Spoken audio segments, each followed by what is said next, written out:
Question number 3, during an isothermal expansion and confined ideal gas does 150 joule of work. क्या है 150 joule of work? does 150 joule of work against its surrounding, यानी कि work done कैसा है? Positive है। Work done कैसा है? Delta W कैसा है? पॉजिटिव। वर्क डन पॉजिटिव है। दिस इम्प्लाइज दैट, ये क्या इम्प्लाइज करता है?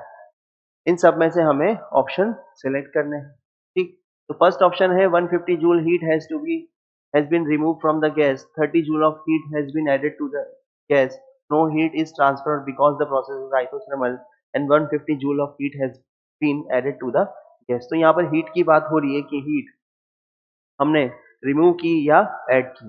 तो हम जानते हैं कि प्रोसेस कैसा है? Isothermal process. कैसा प्रोसेस है?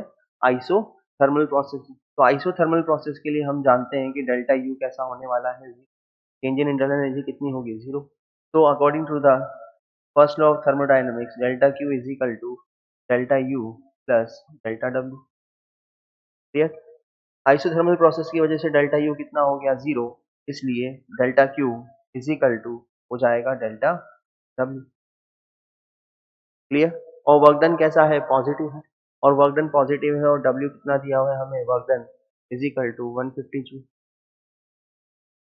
क्लियर? तो delta Q is equal to 150 joule. ठीक, फ्रॉम दिस इक्वेशन लिख सकते हैं वर्क डन कितना है? Work done is equal to 150 joule हमें गिवन है, दिया हुआ है। और वर्क डन कैसा है? पॉजिटिव। तो डेल्टा क्यू किसके बराबर हो गया? वर्क डन के बराबर हो गया। डेल्टा यू कितना है? 0। तो delta Q is equal to delta W. और डेल्टा क्यू कितना आया है? पॉजिटिव। तो डेल्टा क्यू कैसा आया है? पॉजिटिव। डेल्टा क्यू क्या आया है? Positive. So 150 joule of heat has been added to the gas. इतनी हीट हमने ऐड की है गैस के अंदर।